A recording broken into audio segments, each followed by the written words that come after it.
Hi friends, అందరు ఎలా ఉన్నారు? బాగున్నారా? Welcome to my milkies world YouTube channel. ఈరోజు టాపిక్ వచ్చేసి మంచి మాట.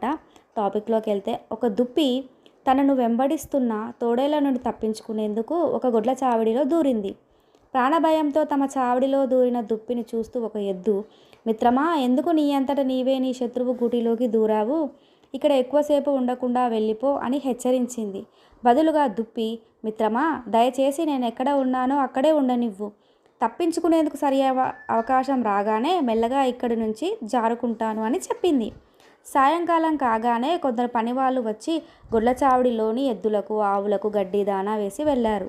కానీ అక్కడే ఎద్దుల, ఆవులతో పాటే ఉన్న దుప్పి ఉనికిని కనిపెట్టలేకపోయారు. పశువులు తమతో పాటే దుప్పిని కూడా గడ్డి మేయమని కోరాయి. కానీ మిత్రమా, నువ్వు ఇప్పుడు మాతో పాటే గడ్డి మేయొచ్చు. ఇప్పుడు వెళ్ళిన వారు నిన్ను పసిగట్టలేదు, కానీ నీకు పొంచి ఉన్న ముప్పు తప్పిపోలేదు. కానీ ఇప్పుడు మా యజమాని వస్తాడు. అతడు వచ్చి వెళ్ళే వరకు నీకు ఆపద సమయం అనే చెప్పాలి అని పశువులు ముక్త కంఠంతో దుప్పిని తమ చావిడిలో నుంచి వెళ్ళిపోమని చెబుతుండగానే యజమాని రానే వచ్చాడు.